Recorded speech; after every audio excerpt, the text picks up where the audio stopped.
Damos comienzo a un nuevo programa.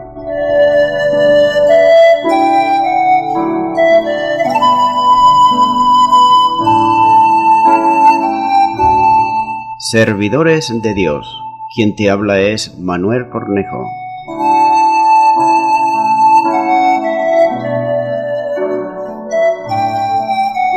Este es un programa que está respaldado por la Iglesia Evangélica Misión Evangélica de Cataluña.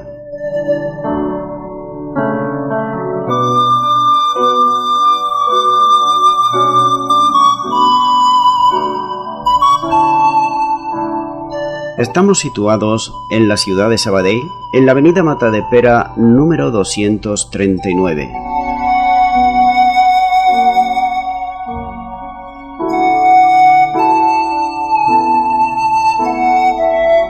Antes de dar introducción a la palabra de Dios, estaremos poniendo una alabanza.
Puedo vencer, así se lo diré al mundo, les hablaré de ti. Tú eres mi roca inconmovible, mi refugio en la tormenta, tu mano fuerte me sostiene y levantas mi cabeza. Eres mi roca inconmovible, mi refugio en la tormenta, tu mano fuerte me sostiene y levantas mi cabeza.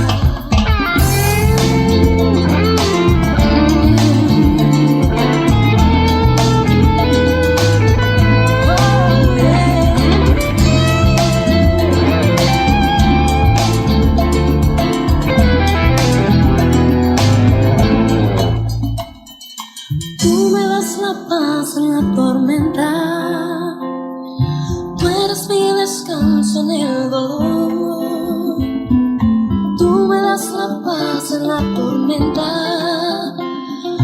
tú eres mi descanso en el dolor. Eres mi roca, mi refugio, y me sostiene, tú me levantas, mi roca, y mi refugio, tu mano fuerte me sostiene, y tú me levantas.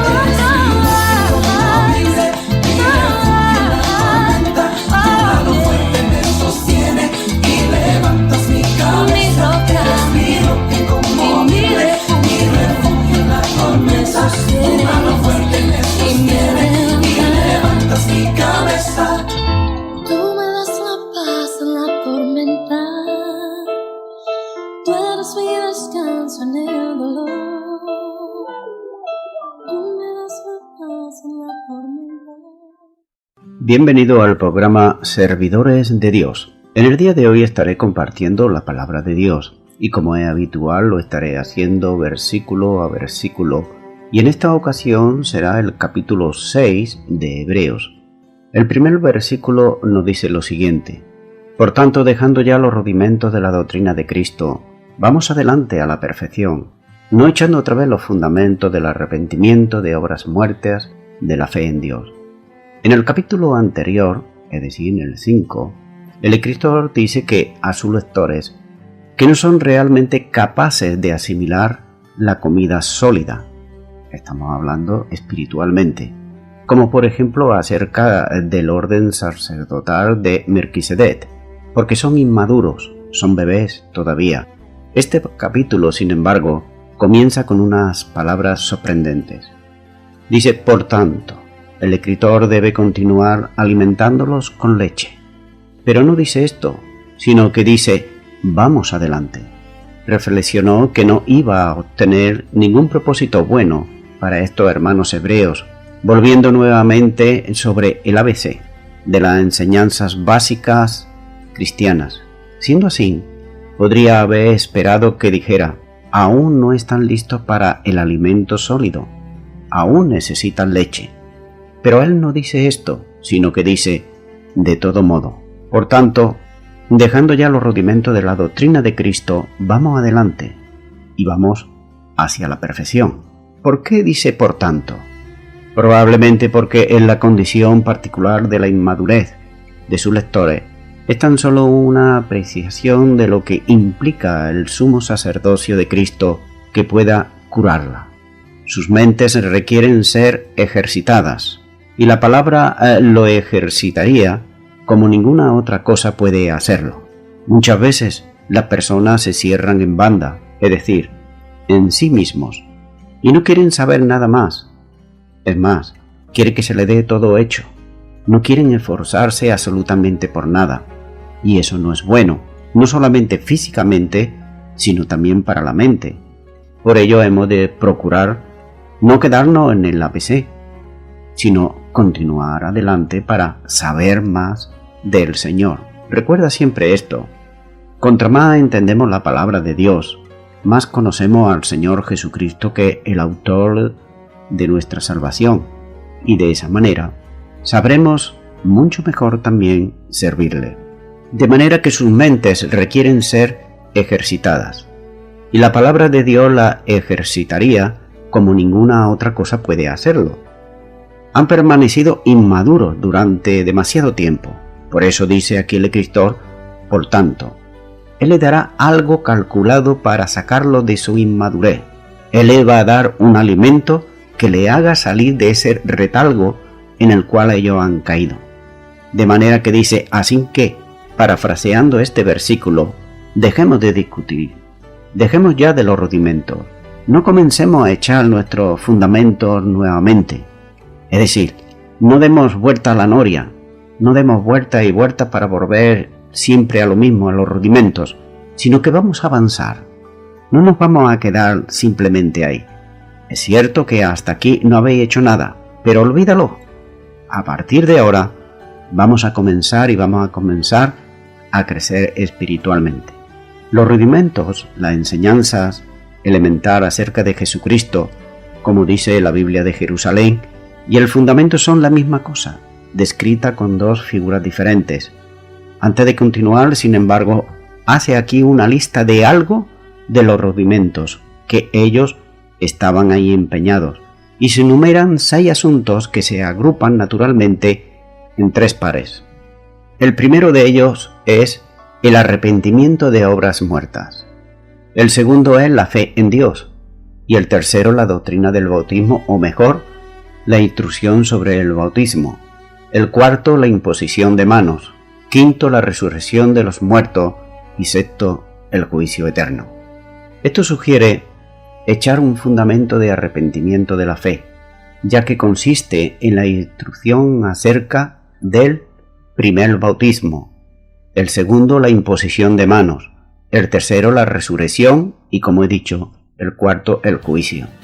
Este renunciamiento a un modo de vida pasado en el cual ellos habían estado, recordemos que ellos venían del judaísmo, venían de la ley. Pues bien, muchas veces las personas cuando vienen del judaísmo o cuando vienen de un mundo pagano, esto debe de valorarse en cuanto a la fe que ellos han depositado en el Señor Jesucristo. ya que muchas veces somos dados al volver atrás, a no querer seguir, a como que nos dé miedo crecer espiritualmente. Vemos que en la práctica cristiana primitiva, con las ceremonias, por ejemplo, de la iniciación, del bautismo y la imposición de manos y las características sobresalientes de la vida nueva que el cristiano procuraba vivir, era el nuevo sentido del propósito y la sensación creciente de seriedad que se le impartía por la certeza que, porque Cristo había sido levantado de los muertos, habría una resurrección de los muertos, seguida por un juicio que tendría consecuencias eternas. De manera que se nos da, por lo tanto, alguna visión de lo que se considera un fundamento adecuado de la enseñanza cristiana en una iglesia no paulina, es decir, de Pablo, y que tenía una base, sin embargo, judía.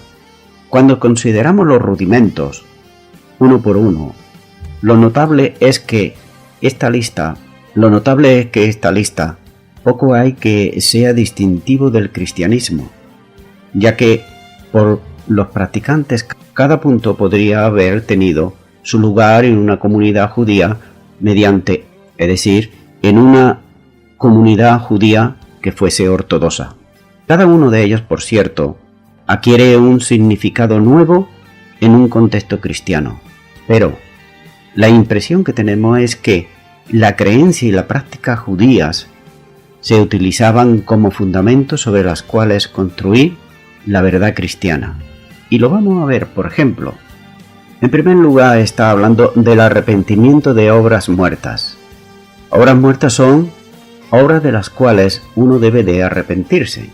En Hebreos 9:14 dice: cuanto más la sangre de Cristo, el cual mediante el Espíritu Eterno se ofreció a sí mismo, sin mancha a Dios, limpiará vuestras conciencias de obras muertas, para que sirváis al Dios vivo.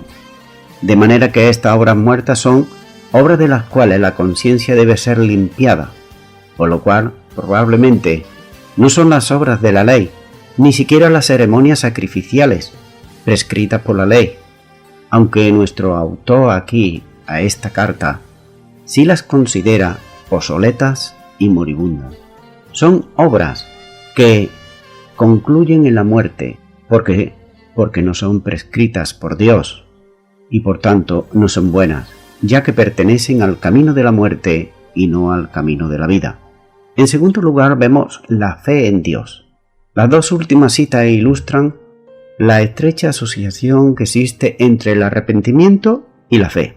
El fundamento de la fe en Dios, por supuesto, había sido efectivamente puesto en el Antiguo Testamento a través de todo su contenido de la fe. Se señala como esencial para la verdadera religión, desde la afirmación que nos dice en Génesis 15:6.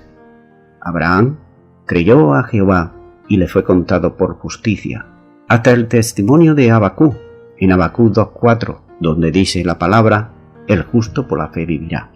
Por tanto, los lectores de esta epístola ya estaban advertidos de que había sido la incredulidad lo que hizo que la generación del Éxodo quedara fuera de la tierra prometida, siendo exhortado a aplicar esta lección a su propia situación, es decir, a no dejarla simplemente ahí en la Biblia escrita, sino que lo aplicaran para el momento que ellos estaban pasando y no les pudiera ocurrir lo mismo.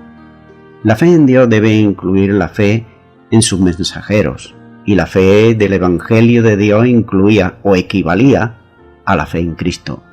Estos hebreos ciertamente habían sido enseñados en el camino de la fe de Cristo, pero este camino había sido preparado para ellos por adelantado por la asistencia del Antiguo Testamento en la fe de Dios, como nos dice Isaías 7:9. Si vosotros no creyereis, de cierto no permaneceréis. Continúo ahora con este versículo 2 del capítulo 6 de Hebreos, donde dice la palabra de Dios, de la doctrina del bautismo, de la imposición de manos, de la resurrección de los muertos y del juicio eterno. Sigue diciendo la doctrina del bautismo. ¿A qué bautismo se está refiriendo? Comúnmente esto ha sido considerado como una referencia al bautismo cristiano, es decir, al bautismo de Juan o el bautismo judíaco. Sin embargo, como doctrina fundamental debe entenderse mejor como expresión teológica del bautismo del Espíritu, el bautismo de Cristo y el bautismo en agua. En primer lugar vemos que el bautismo en el Espíritu. El bautismo en el Espíritu Santo está respaldado por la propia palabra de Dios. No es una invención humana ni mucho menos, ni tampoco de que ya hubiera pasado, sino que es actual. Y vemos aquí, por ejemplo, en Mateo 3:11, donde dice: yo a la verdad os bautizo en agua, para arrepentimiento. Está aquí hablando Juan el Bautista. Pero el que viene tras de mí, cuyo calzado yo no soy digno de llevar, es más poderoso que yo. Él os bautizará en Espíritu Santo y fuego. Nótese la primera referencia. Marcos 1:8 sigue diciendo: yo a la verdad os he bautizado con agua, pero Él os bautizará con el Espíritu Santo. Y también el otro evangelio de Lucas 3:16 sigue diciendo: respondió Juan diciendo a todos: yo a la verdad os bautizo en agua, pero viene uno más poderoso que yo, de quien no soy digno de desatar la correa de su calzado. Él os bautizará en Espíritu Santo y fuego. También vemos en Juan, capítulo 1 y versículo 33, donde dice: y yo no le conocía, pero el que me envió a bautizar con agua, aquel me dijo: sobre quien veas descender el Espíritu y que permanece sobre él, ese es el que bautiza con el Espíritu Santo. Nótese que no es solamente una referencia, sino que son muchas las que hay. Y luego, esta era la promesa que hay aquí en los evangelios. Y ahora vamos a verla ya hecha una realidad en Hechos. Hechos de los Apóstoles capítulo 1 y versículo 5 dice: porque Juan ciertamente bautizó con agua, mas vosotros seréis bautizados con el Espíritu Santo dentro de no muchos días. El mismo libro de Hechos de los Apóstoles capítulo 11 versículo 16 dice: entonces me acordé de lo que dijo por el Señor cuando dijo: Juan ciertamente bautizó en el agua, mas vosotros seréis bautizados con el Espíritu Santo. Aquellos que hemos nacido de nuevo, por la autoridad de Cristo Jesús, podemos ser bautizados con el Espíritu Santo sí, y este sí siempre hay que tenerlo un sí con mayúscula, si creemos en las promesas de Dios. Si no las consideramos caducas, pasadas, todo lo que hay en la palabra de Dios, si lo creemos con fe, pues va a ser otorgado por el Señor. Puede que haya confusión en cuanto a esto, ya que hay quien distingue cuando se recibe a Cristo como Señor y Salvador. Por ejemplo, en Efesios 1:13 dice: en él también vosotros, habiendo oído la palabra de verdad, el evangelio de vuestra salvación, y habiendo creído en él, fuisteis sellados con el Espíritu Santo de la promesa. Nótese que no está hablando aquí del bautismo en el Espíritu Santo, sino de cuando hemos creído hemos sido sellados. Es como si Dios dijera: este es propiedad mía porque yo lo he comprado con mi sangre. Primera de Corintios 3:16 dice: ¿no sabéis que sois templo de Dios y que el Espíritu de Dios mora en vosotros? Cuando se recibe a Cristo como Señor y Salvador, como he dicho, somos sellados. Y no solamente eso, sino que también, como lo dice Primera de Corintios 3:16, somos templo del Espíritu Santo, ya que el Espíritu Santo mora en cada creyente que realmente ha creído y ha nacido de nuevo. Pero otra cosa muy distinta, como he dicho, el bautismo en el Espíritu Santo. Hechos capítulo 11 versículo 15 dice: y cuando comencé a hablar, cayó el Espíritu Santo sobre ellos también, como sobre nosotros al principio.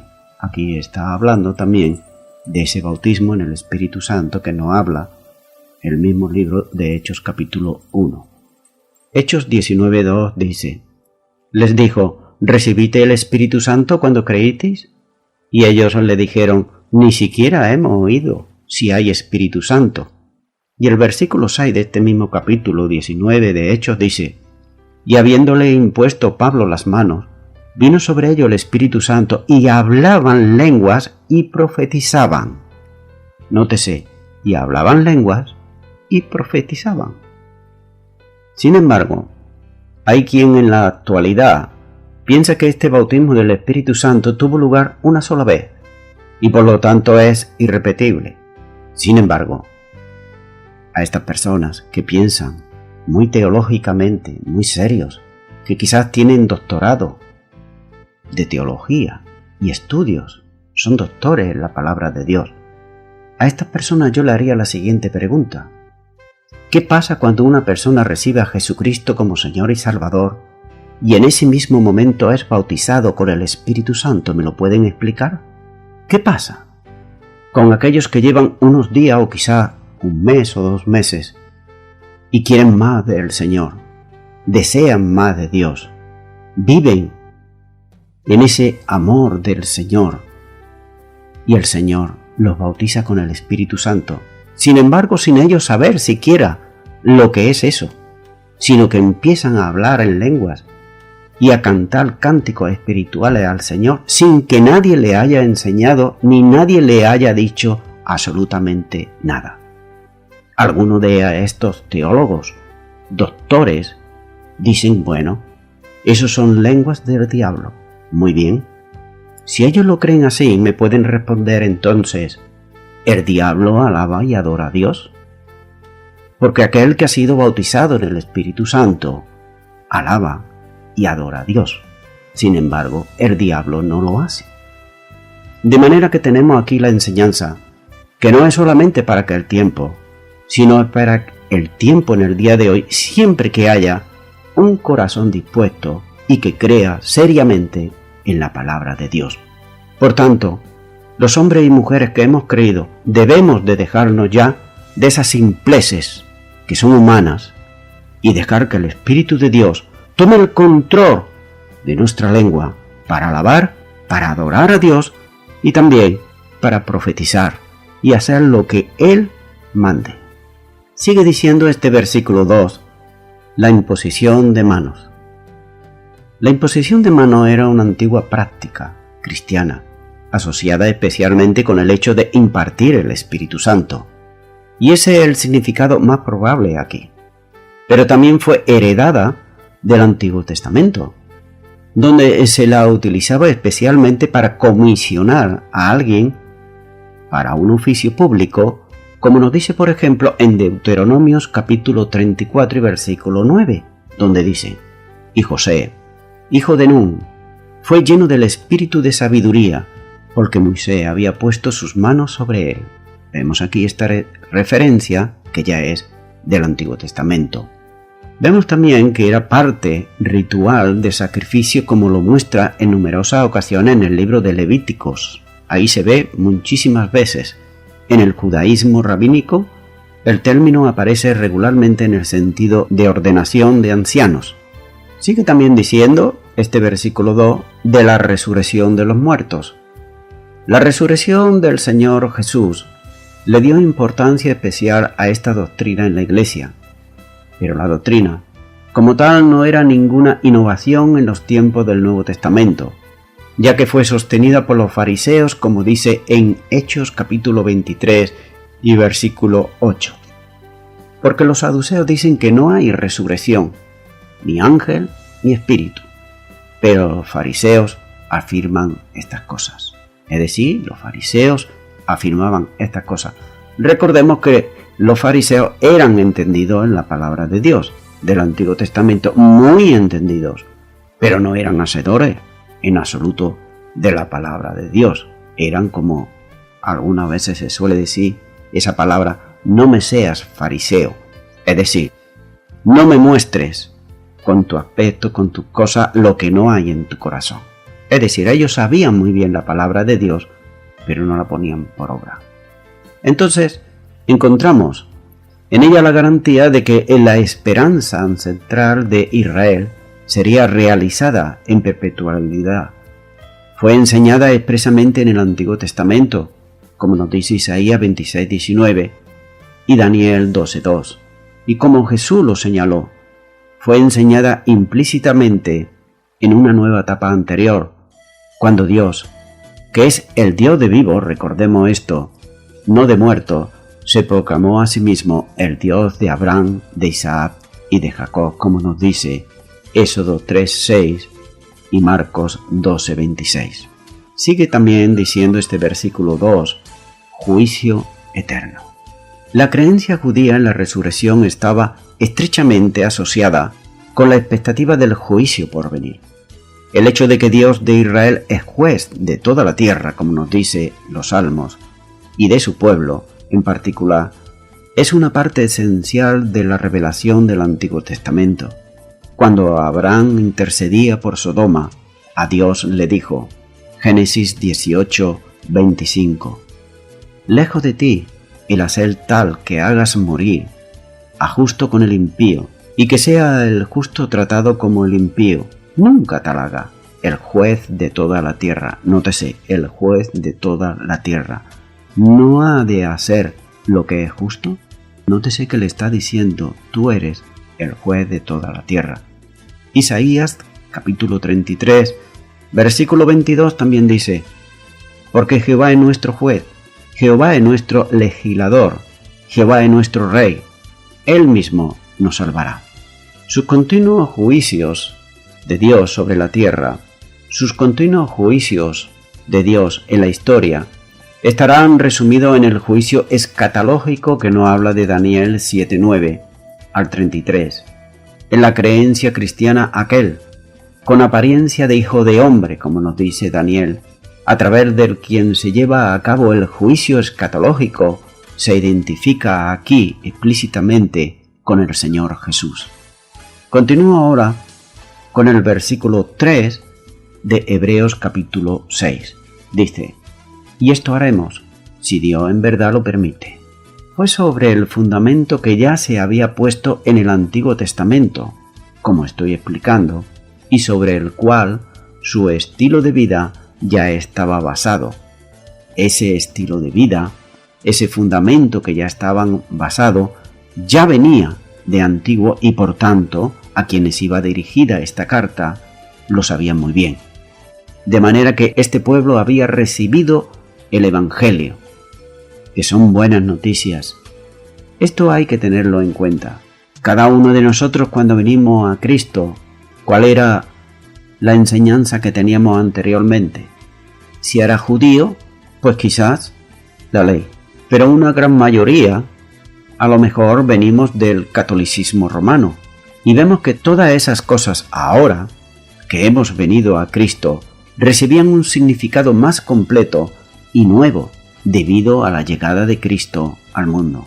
Pero los hebreos estaban expuestos a un peligro muy sutil, que no podían experimentar los convertidos del paganismo. Si un convertido del paganismo abandonaba el cristianismo y se volvía al paganismo, o de otras palabras, a los ídolos, había un corte claro entre la fe a la cual habían renunciado y el paganismo al cual retornaban. Pero era posible que los receptores de esta carta, es decir, los hebreos, cediendo gradualmente, poquito a poco, a presiones de diversas clases, abandonaran más y más aquellos rasgos de la fe y práctica que eran distintivos del cristianismo, y sin embargo, sintieran que no habían abandonado los principios básicos del arrepentimiento y la fe, es decir, que no se dieran cuenta que se habían vuelto atrás. Las realidades señaladas por las abulaciones religiosas y la imposición de manos, la expectativa de la resurrección y el juicio de las épocas venideras. Por tanto, continuar insistiendo en estas cosas no le ayudaría realmente, de manera que sería mejor insistir sobre aquellas enseñanzas que pertenecían a la madurez espiritual. Como he dicho al principio, el autor de los Hebreos no se va a poner a discutir. Bien, hasta aquí habéis estado parados, hasta aquí no habéis hecho nada. Seguís siendo unos niños espirituales, pero ahora es el momento de que os pongáis en marcha, de que empecéis ya a ir tomando alimento cada vez poquito a poco más sólido para poder adquirir ese conocimiento espiritual que Dios quiere que cada uno de nosotros podamos experimentar en nuestras vidas. De manera que aquellas enseñanzas que pertenecían a la madurez espiritual y la esperanza que la madurez viniera a través de esa enseñanza. Por eso dice, y esto haremos. Esto es lo que vamos a hacer. No nos vamos a quedar ahí parados. No, vamos a continuar, si Dios en verdad lo permite. Y ten por seguro que Dios lo iba a permitir. Porque la voluntad de Dios es que podamos crecer espiritualmente, que no nos quedemos aniñados siempre. ¿Por qué? Porque hay dos peligros. Uno, que podemos ser engañados, y de hecho lo hay muchos desgraciadamente, por el diablo. Y otro, que podemos volver a los rudimentos, bien sea el paganismo o bien sea la ley. Podemos volvernos a los ídolos. Podemos hacerlo a la vieja vida. Por eso hay un gran peligro. Nuestro autor no continuará meramente dando su enseñanza madura acerca del sacerdocio de Melquisedec, sino que él y sus lectores avanzarán juntos hacia el crecimiento pleno que Dios desea en Cristo Jesús, si Dios lo permite, y Dios lo iba a permitir porque era su voluntad. Voy concluyendo ya con esto. La palabra de Dios nos dice en 2 de Corintios capítulo 5 versículo 17, de modo que si alguno está en Cristo, nueva criatura es. Las cosas viejas pasaron, he aquí, todas son hechas nuevas. La nueva criatura en Cristo no se caracteriza por seguir haciendo lo que antes hacía, ni mucho menos. Muchas cosas se hicieron en la ignorancia y también, naturalmente, por falta de conocimiento. Y para no volver a hacerlo, hay que esforzarse en crecer espiritualmente si realmente queremos agradar a Dios y no agradarnos a nosotros mismos. Si es que realmente hemos tenido un encuentro con el Señor Jesucristo, vamos a tratar de agradarle a Él y de seguirle a Él. Mi amigo y mi amiga que me estás escuchando, yo sé que hay muchas personas que buscan a Dios, pero que lo hacen a su manera. Y dicen que aman a Dios. Y dicen que sienten a Dios, pero lo hacen a su manera.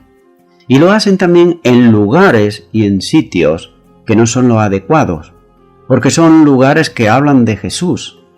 Pero lo que hay siempre que escudriñar, que mirar, que observar, si lo que están haciendo está de acuerdo con la palabra de Dios. Porque sabes una cosa, pueden tener apariencia de piedad, pero en realidad no la tienen, ni mucho menos. Es solamente una apariencia para engañar.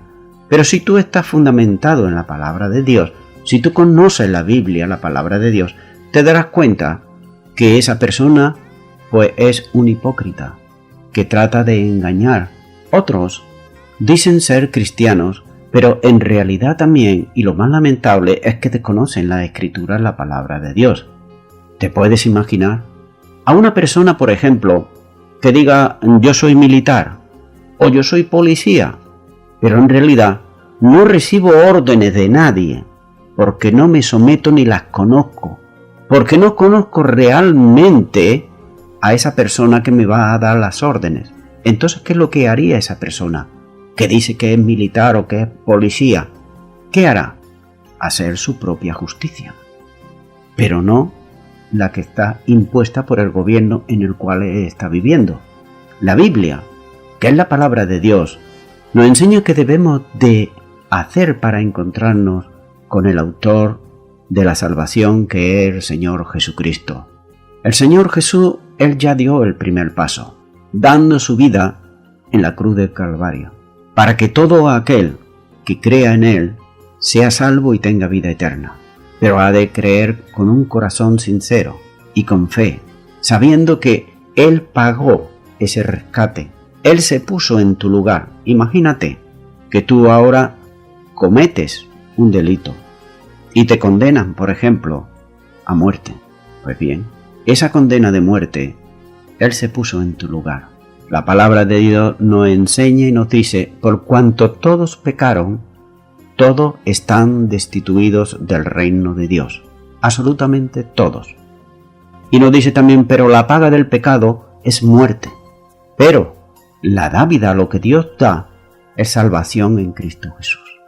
Querido oyente que me está escuchando, ¿no te gustaría abrir tu corazón en esta hora y recibir a Jesucristo como Señor y Salvador de tu vida?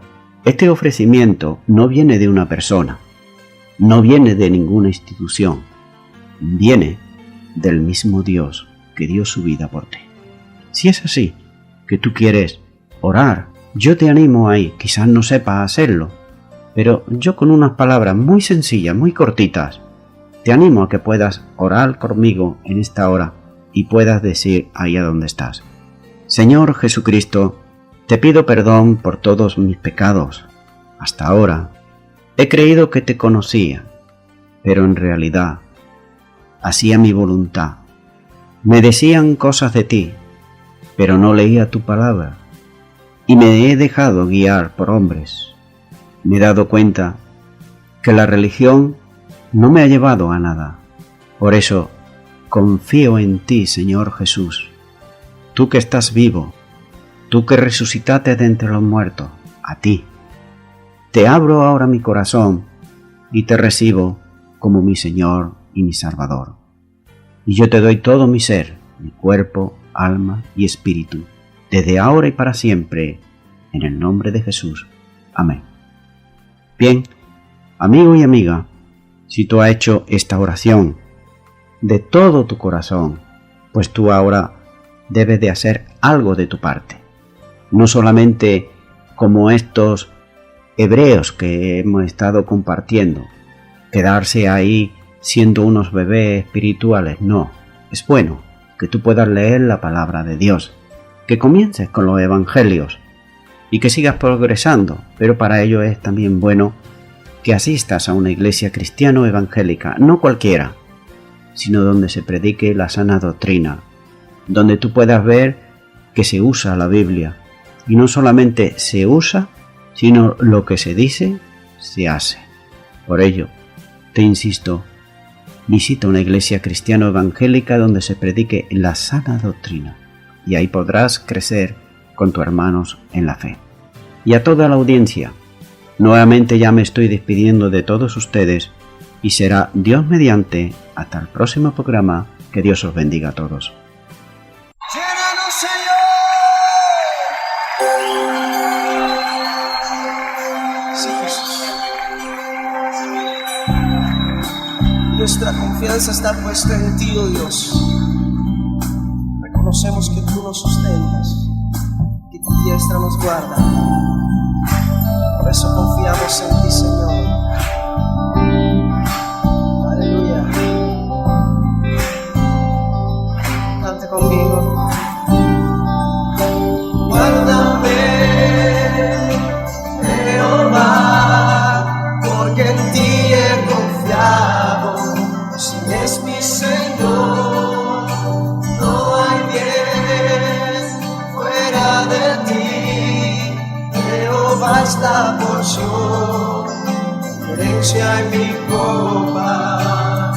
Tú me sustentarás, porque estás a mi diestra, no temeré. Levanta tus manos ahí, confiésalo. Porque mi confianza está en ti, Señor. Solo en ti esperaré. Porque mi confianza está en ti, Señor. Solo en ti esperaré. Guárdame, Jehová. Guárdame, Jehová, porque en ti he confiado. Eres mi Señor. No hay bien fuera de ti. Jehová es la porción, herencia en mi copa. Tú me sustentarás.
está en ti, Señor. Solo en ti esperaré. Porque mi confianza